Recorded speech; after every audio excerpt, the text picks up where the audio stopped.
It is now official that the release of 11 rape convicts in the Bilkis Bano case was done with the centre's consent. According to an affidavit filed by Gujarat in the Supreme Court, it is revealed that the Ministry of Home Affairs approved the premature release of these rape convicts on the 11th of July 2022. What is interesting and can become a major point of a legal debate is that the CBI Special Court opposed the premature release of these same convicts. According to the Gujarat affidavit, the convicts have been released for quote-unquote good behavior. Now remember that the Gujarat panel member, one of the 11 members asked to review this case, C.K. Rahul, had told the Mojo Story that the rapists were men of good values, sanskari Brahmins, as he called them. Subsequently, Rishi Malhotra, a lawyer appearing for these convicts, had told Mojo Story that the centre had, quote-unquote, absolutely approved their release. His words are now officially vindicated.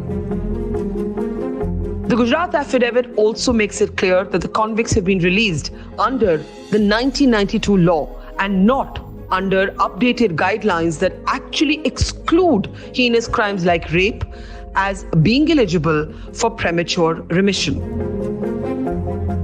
The question that we're left with, apart from asking the Home Ministry why they thought these men should be released, is given the CBI Special Court's opposition, is their release legal?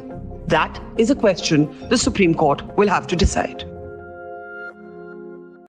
Good evening, I'm Barkha Dutt. We continue to bring you special coverage on the contentious release of the 11 men convicted rapists in the Bilkis Bano case. As you just saw there, it's now official that the centre gave its consent on the 11th of July, specifically the Home Ministry. However, there is a twist in the tale. The CBI special judge, in very, very strong words, opposed this release and in fact called what happened to Bilkis Bano a crime against humanity, a hate crime of the worst kind. The superintendent of police, also speaking on behalf of the CBI, said that no leniency should be shown. Why then did the government show this leniency? Why then did the Home Ministry feel the need to approve within 2 weeks a letter from the Gujarat government saying that these convicts should be released for good behavior? In the affidavit, you can see that some of these men have actually been out on parole for more than 1,000 days. Our ground investigation from Godhra and Dahod actually shows you that these men are missing. Their lawyer insists that they're not, but the Gujarat government maintains that they have been released for quote-unquote good behavior. Why has this happened? And how can it be defended? Let's introduce our panel today. Remember, Bilkis Bano had asked heartbreakingly, should any woman's fight for justice end like this? Neha Singhal with the Vidhi Legal Center is with us. Let's welcome her to the program. Also joining us is Rahul, Easwar, political analyst and commentator. Also joining us, someone who has every reason to feel very vindicated today, Rishi Malhotra. He is the lawyer for those 11 convicts. Thank you, Mr. Malhotra. And as I said, your words have proven to be true. On this very program, several weeks ago, you had said, I beg your pardon, you had said that the centre had given its approval and your words have proven to be officially true. Zakia Soman, a rights activist who led the fight against triple talaq, is with us. And also Subhashini Ali. Subhashini Ali is a CPM leader, but she's also one of the petitioners in the Supreme Court challenging the release of these men. Let me start with you, Mr. Malhotra, and then I'll come to Subhashini. Your first thoughts. The point is that although your words on the centre have come true, the affidavit gives a very detailed account of the opposition by both the CBI and the CBI special judge. And Vrinda Grover, who's also a lawyer for one of the other petitioners, was saying to me moments ago that this makes the release illegal because the CBI judge's approval and the CBI's approval was needed, and you have neither. What do you say to this, Mr. Malhotra? You see, you have to go by the petition which was filed by Subhashini Ali in Supreme Court. And as I told you earlier in this channel or in this interview also, that it was a purely speculative petition. And why I say so with greatest of respect and greatest of humility, that the petition's wordings were that it seems that the central government approval was not taken, and it seems that the remission order is bad.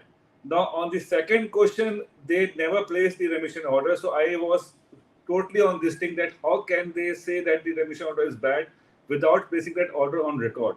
Now, when the order has been placed on record by a state of Gujarat by a 450 plus pages affidavit, it has categorically annexed the government's approval, that is central government's approval, which is mandated in the section 435 CRPC. And now the only question which remains, according to me, and which we are going to agitate, and which the central government also agitated in Supreme Court today, was that what is the locus of these so-called political activists or political crusaders? Because Supreme Court has held in number of judgments that there is no third party or strangers permitted in criminal litigation. So my friends have to answer this question, because Mr. Kapil Sibal has taken time to file a rejoinder affidavit to all this counter affidavit. Even in my counter affidavit, even in state of Gujarat's counter affidavit, there is a bulk of preliminary objection about the maintainability of these petitions. Now they have to answer that in what Before, point. before you question their locus, which you have, and I will put that to Ms. Subhashini Ali in a moment, I want to bring up for you, Mr. Malhotra, from the same affidavit by the Gujarat government, what the CBI judge actually said. And you would have seen this. CBI Special Court Judge Anand Yavalkar is calling what happened to Bilkis Bano the worst form of crime against humanity, one that affects the conscience of society. He's on record not just opposing, but ferociously opposing, in very strong words, the early release of these men. Just a couple of minutes more. In fact, he goes on to say this is a hate crime, and it's a crime committed only on the ground that the victims belong to a particular religion. This is the CBI judge. Now, the CBI itself, the Superintendent of Police on behalf of the CBI, is also opposing this release and saying the offense committed was heinous, grave, and serious. Hence, no leniency may be given. Now, I asked you, Mr. Malhotra, before you question the locus standi of the petitioners, let's leave aside the petitioners for a moment. Let's forget Subhashini Ali ji for a moment and pretend she's not here. I am asking you, this is the CBI and the CBI judge saying this. What are you going to say to them? How is this release legal without their approval? Under the 1992 law, I know it says the word may. I know the word is the CBI convicting judge may be consulted, but there are enough judgments to show that the judge's word has to be taken seriously. Go ahead, Mr. Malhotra. I quite see, and I knew this question was going to be cropped up. Yes. You see, please don't forget, when did the Supreme Court deliver the judgment in this case? It was in May 2022. And what was the content of the judgment? The judgment says, please consider the cases for premature release as per the 1992 policy. And now, please kindly check your records. When is the CBI judge's opinion taken? It is prior to 2022. So therefore, at what that does that prove? This is not per the new guidelines. This is per the old guidelines. The opinion of the concerned trial court judge at that relevant point of time was based on Maharashtra remission rules, not on Gujarat remission rules. Because in that state, Maharashtra, there was a prohibition because of rape cum murder cases. Now, as per the Supreme Court judgment, which the state of Gujarat has actually followed it, they say that by virtue of 1992 policy, the so-called heinous category of cases were not there. It was only added in 2014. And therefore, a retrospective policy will not be applicable for a 92 policy. So therefore, the opinion of the concerned trial judge or a CBI judge, whatever you may call, was only based on the Maharashtra remission policy and not in Gujarat remission policy.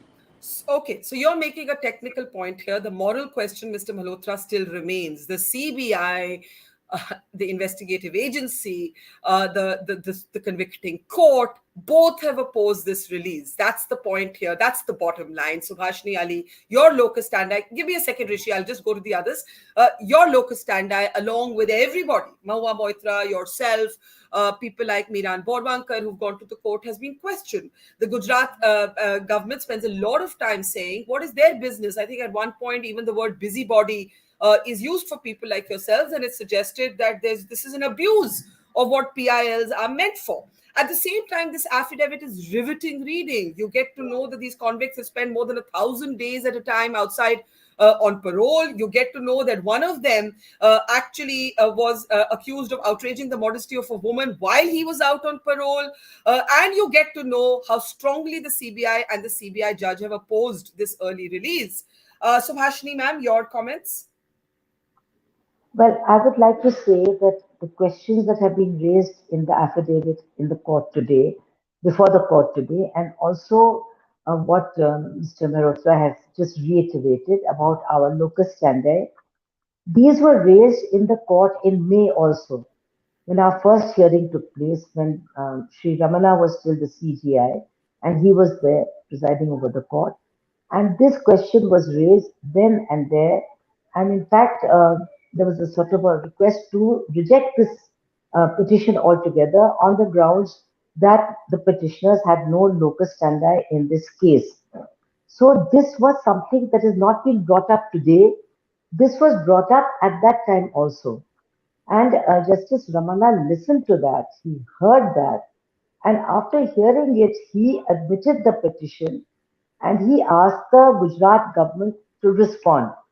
So I think that just repeating that point and saying that we cannot be questioned by these people because they have no locus standi. I don't know how much water that holds now because this was already argued before Chief Justice Ramana, and it seems that he did not accept that argument and he accepted our petition and asked the Gujarat government to respond.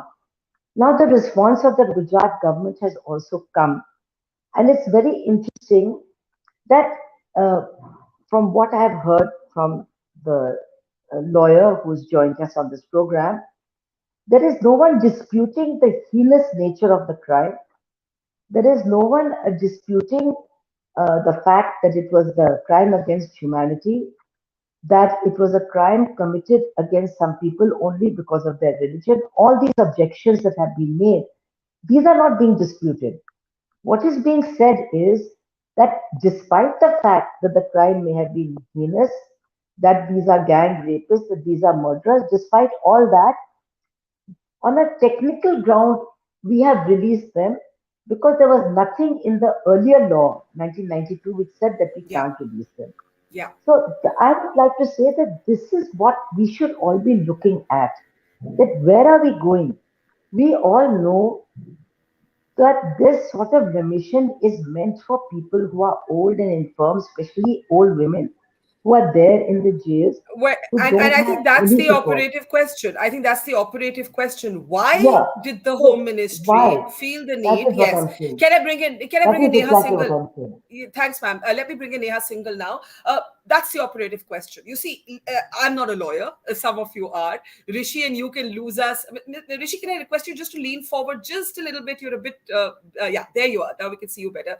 I said, Rishi, Malhotra, and Neha, you can lose us all in legalese. But and it's a matter of interpretation. Is the CBI convicting judge's opinion May or mandatory or shall.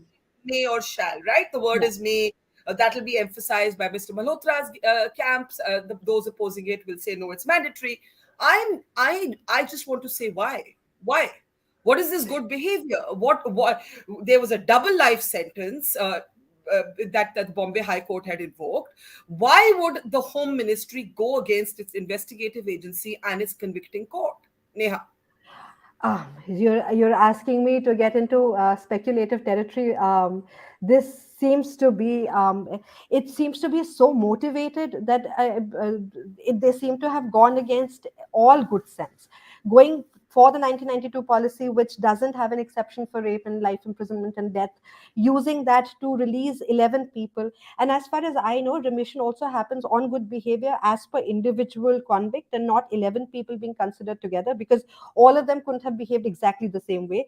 So you have read the affidavit, so I don't know whether there is individual consideration of each of these 11 people also. So to go for such technicality only to release them, and then these people go AWOL, and we're all sitting here talking about it, this seems very motivated. I don't know why they're doing it. And at a time when we're trying to talk about making the country safe for women, to pointedly do this, it's bizarre. I cannot answer your question because it seems so bizarre to me. And legally, of course, now, Zakia, the center's law officers, the Solicitor General no less, will have to explain before the court why they did this. Do you think this is a political decision and we should be discussing the politics given that there's an election coming up rather than the legality? Zakia, how do you see it? Yeah, so clearly seems to be a political decision, Barkha. Initially, we thought that maybe this has been done without the permission of the center, and unless it was clarified by Mr. Malhotra. But then it is also politics, communal politics of the worst kind. And what is the message it is giving to the women of India? The message is that if the perpetrator happens to be of a certain caste or a certain religion or a certain background, then women of India forget justice. It cannot happen. What can be more political than this? I don't understand. And this very day, the Prime Minister was talking about celebrating Nari Shakti. It was 15th August. And it was a very important day. We were finishing 75 years of independence. We were celebrating Azadi Ka Amrit Mahotsav. And this shocker comes in the afternoon where the rapists and those who indulge in crimes against humanity find this kind of a release. I think it's a very very insidious kind of politics which we are seeing here at play. Now we are going to see not see crime as crime. We are not going to see the survivor as survivor. We are going to go into what is her caste, what is her religion, whether she is rich, whether she is poor. And if the perpetrator happens to be powerful, then God be your savior, because all laws, all constitutional provisions, all courts, and their rulings Yeah. by the courts will all come to a knot, and they will find this kind of a leniency, very very bizarre kind of a leniency from those who are our elected representatives. So it's a dark day for India's democracy, really dark day. Rahul, let me bring you in at this point. You have always said that you are a supporter of the Prime Minister of this government. As a supporter of this government, and I've been speaking to a lot of supporters of this government since last evening when we first broke the story. Many BJP supporters are befuddled. They don't know why this has been done. They want to know why this has been done. I want your take. Two things. First of all, as an Indian first, it brings me shame, and it is always a part of our innermost apology that a person like Bilkis suffered, her child being killed and she being raped, and the her rapist being let free. But we all know the elephant in the room is politics, especially the Gujarat politics coming, and every party has an ecosystem. You have a right-leaning ecosystem, you have a left-leaning ecosystem, and brownie points are how you energize such an ecosystem. This is done to energize an ecosystem is an obvious fact. Why should we Yeah. dispute or debate that? Whether it is right or wrong is a different question. But it is with eye on Gujarat election polls, and especially it was Mojo which broke the story that they are all Sanskari Brahmins. Me being a person from Brahmin community, I never knew that they were Brahmins. We would consider them not good I mean, people. just to clarify, one of the MLAs of the BJP on the review committee said this to Mojo Story. That was our big exclusive. We don't think they're Sanskari Brahmins, but this was said to us by one of the men on the review committee. Rahul, go ahead. True, Complete your point. that's a reality. See, I don't think Modi government or Modi ji personally would be proud of the decision, but maybe, there are technicalities in place. Maybe they have served enough time in the jail. But as an ordinary Indian, it pains me. I will still vote for Modi ji, but that's a different question. But it pains me when you hear the gory details of the entire thing. Her child was killed. Anybody who has a child of younger age, naturally you will compare yourself with them. So she was, that small child was killed.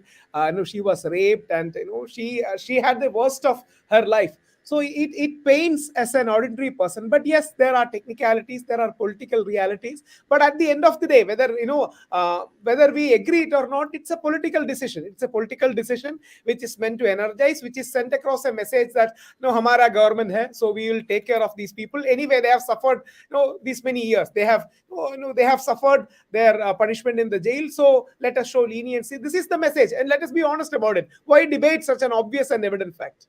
But I'm glad you've been so blunt, even as a kind of avid supporter of the Prime Minister. And I really hope that many supporters of the government today are disturbed, because they are, probably in a better position to influence defensiveness in the government than those who are perceived to be opponents of the government. Rishi, I want a brief response from you, and then I want to play out a clip from the ground. You've seen it, where we believe that these men are underground. You assured us last time that they're not. But I have a different question. The neutrality of the panel that was set up to review this remission plea is under doubt. our own reporting shows more than 5 of them have active links to the BJP. Right? So it seems to be a political panel. You've heard almost everybody else in this program believe this is not even a legal debate. This has been done with one eye on the polls, including a Rahul Easwar, who is a known supporter of the BJP. How do you counter this? One, the political nature of the panel, it's leaning towards the BJP. Even its social workers have links with the BJP. Our investigation showed that. What do you say, Mr. Malhotra? That's the 92 rule. 92 rule says that the local MLAs have to be the members of the advisory committee board. If there was a Congress MLA, he would have been there. So I really don't understand what's the big deal. That's the 10-member and it was also a panel dominated by men. There were very, very few women on the panel. If I remember correctly, please correct me if I'm wrong. I think there was one. Please correct me. Please understand. Yes. Please understand. The rules provide that it has to be the local MLA. I am not going to see that local MLA happens to be a woman or a man. It has to be a local MLA. It could have been Congress MLA. It could have been any other party's MLA. So I don't think so. There is nothing to be eaten away with this fact that the MLA happens to be from the local party. This is if you are dealing with a political petition, you have to have political answer also. And please don't forget, one of the panelists rightly says they have undergone more than 15 years of actual sentence. And God damn it, what do you want? They should not be released for all times to come, or what? It's a reformative. But it wasn't just one MLA, Rishi. 1 minute. There were 11 members on the Gujarat panel, as you know. There were 11 members who decided to release these 11 convicts. Of these 11, there were 2 who were active BJP, overtly BJP. There were others who are described as social workers who can be traced back to the BJP. Then there's the district magistrate. There's not just the local MLA. That's the first point. The second point, what I'm trying to make is a dominating link to the ruling party, a dominance of a gender not impacted directly by a sexual sort of crime like rape. I mean, there are problems here. Thirdly, good behavior.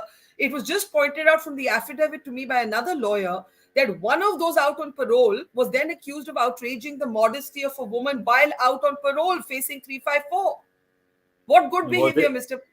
Yes. Was there any case registered against that ex individual? No.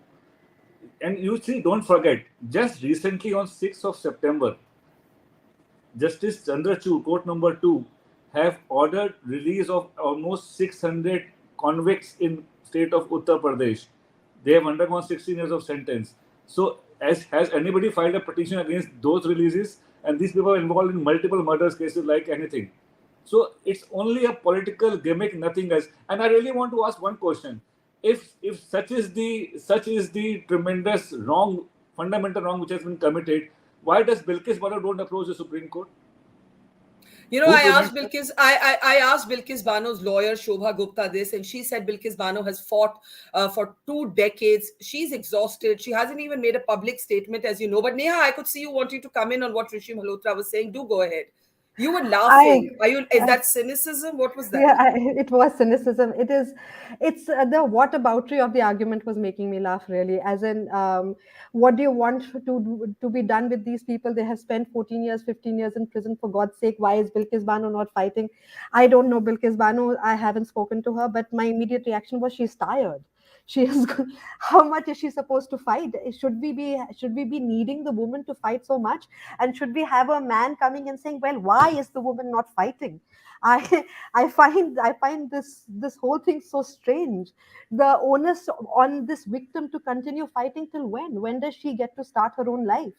It's an absurd thing to say. And 15 years, I don't know what the 600 release those prisoners have been released for, what crimes they committed.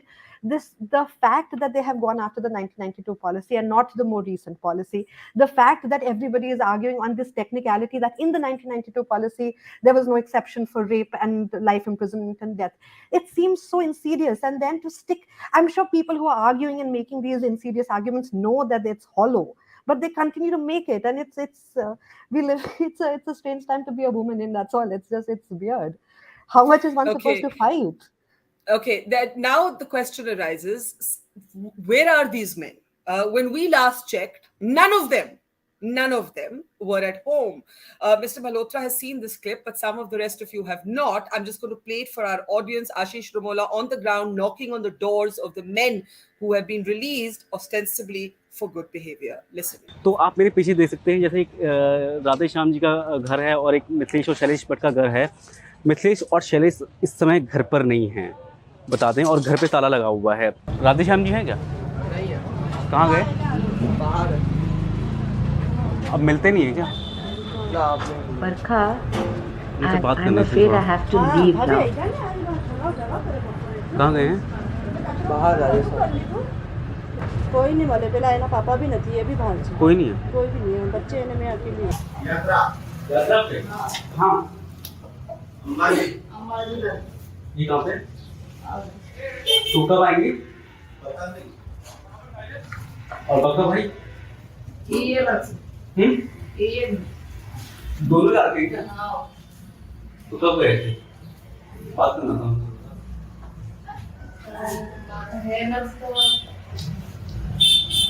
आप बता दो मुझे, बात करनी है तो मैं बता दूँ। इतने मेहमान अच्छा, आपको पता है? आप कौन हो उनकी? माता जी? हाँ प्रवास गए हैं, मतलब और अभी पता नहीं कब तक आएंगे।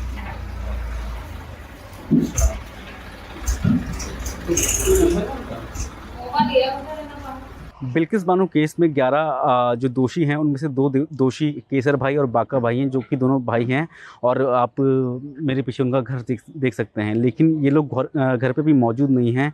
जब हमने इनकी माता जी से बात करी तो उन्होंने बताया कि ये लोग प्रवास पे गए हैं, यानी कि यात्रा पे गए हैं, और पता नहीं कब तक लौटेंगे, और उनके पास भी कोई सटीक जानकारी उपलब्ध नहीं है। वो है ही नहीं यहाँ पे। कहाँ गए?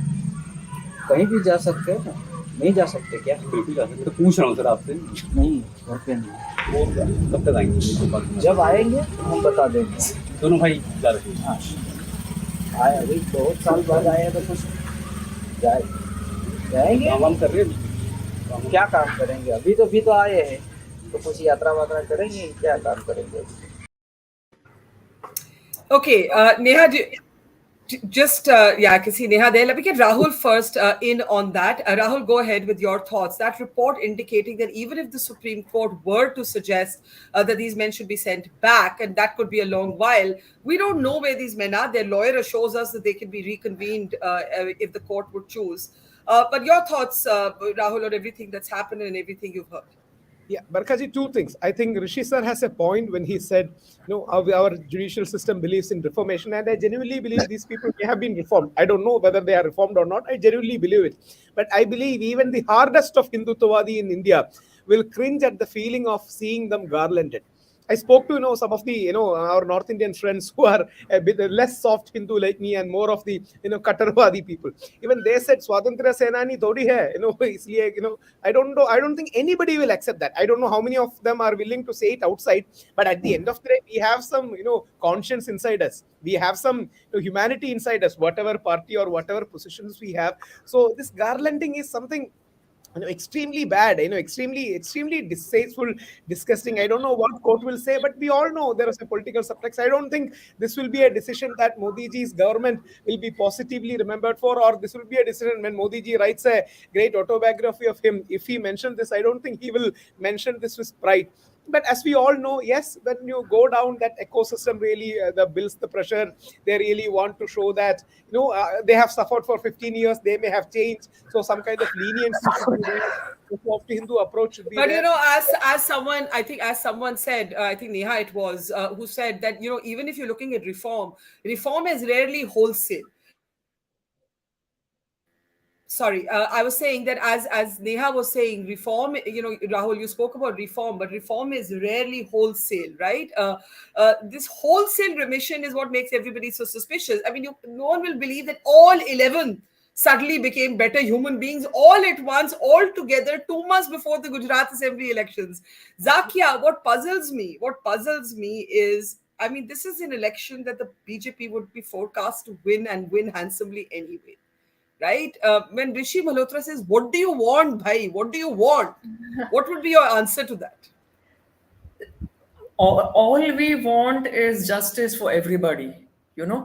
What makes it even worse is that there is no hint of remorse.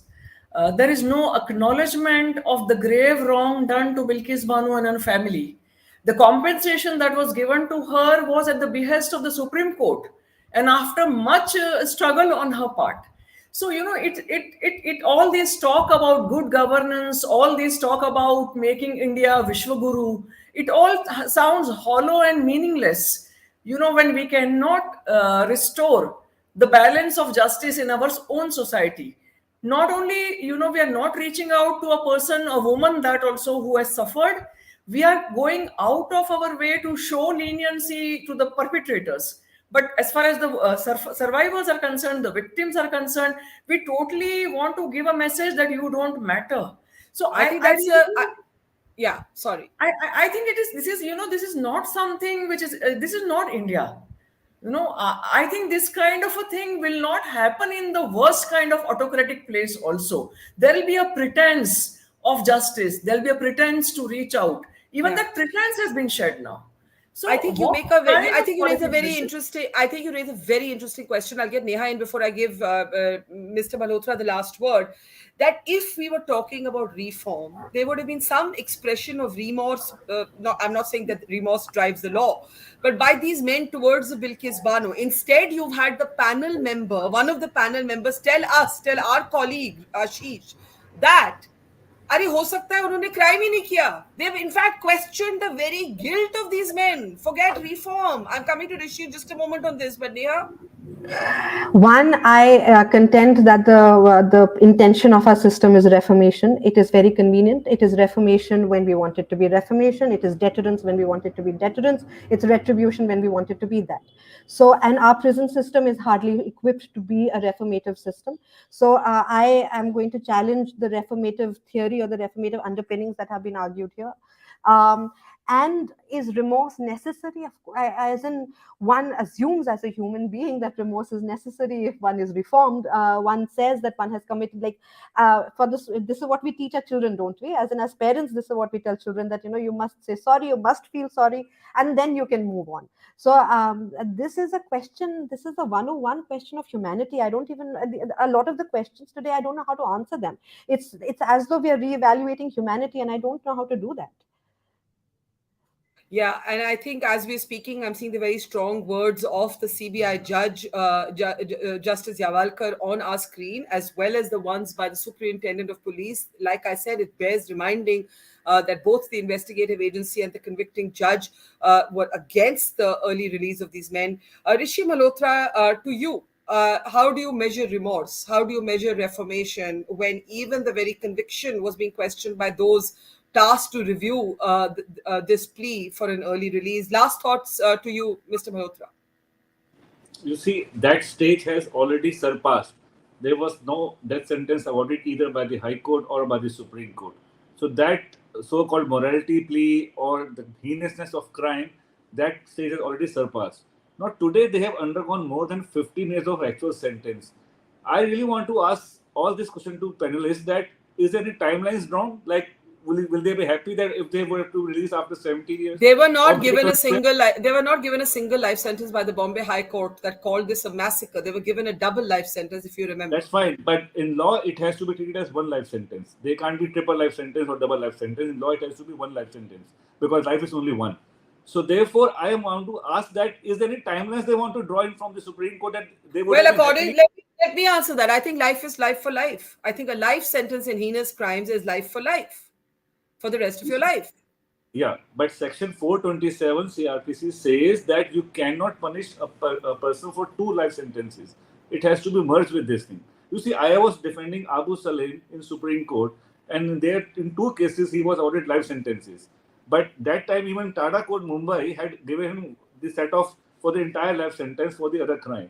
So that's the law of the land. So that's why my question is that will these so-called political activists would have been happy that if they would release after 20 years, 25 years, or they should not have released forever? I'll actually let Rahul take that. In my understanding, one, it bears sort of repetition that the process cannot said to have been followed when the CBI and the CBI judge were opposed to this. It's not that everybody was on the same page.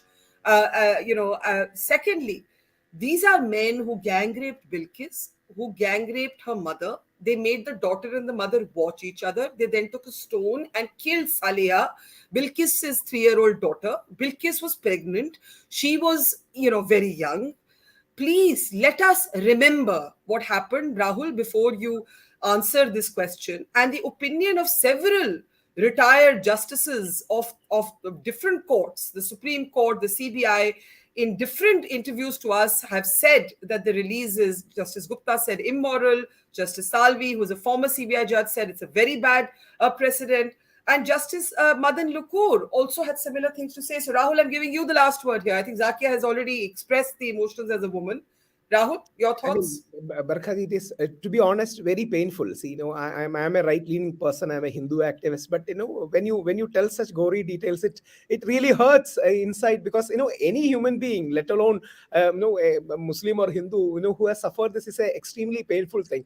Maybe things would have been a slightly better thing if these convicts have expressed any remorse, said that they were sorry or something. There would be a larger healing point. I believe somebody, from the political spectrum will stand up and say, like Rishi sir said, 15 years has passed, Jo hua, sorry, apologies or something, because these details are very chilling. I mean, these are things that should shake our conscience. If this doesn't pain us, then we are not humans, let alone Vishwaguru, let alone Indians, or let alone any culture. If this doesn't pain us, the mother, her child being killed, she being gang raped, her mother being gang raped. So it's an absolutely painful thing. I hope that pain really touches people, and at least these people, at least for the sake of, I'm not saying they should pretend, but at least Zakia ji said, at least for the sake of pretense, if they show some remorse, it will bring at least some kind of calm to the people who will be agitated. Because at the end of the day, I don't think decision will be overturned.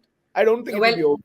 You don't think so? Okay, let's see what the Supreme Court does. But Rahul, I have to thank you in particular today because I think you have not let your political affiliation get in the way of taking a very clear position on the fact that what the government has done is not something that may have actually the political approval that they thought it does. And may I also remind everybody that these men were Bilkis Bano's neighbors.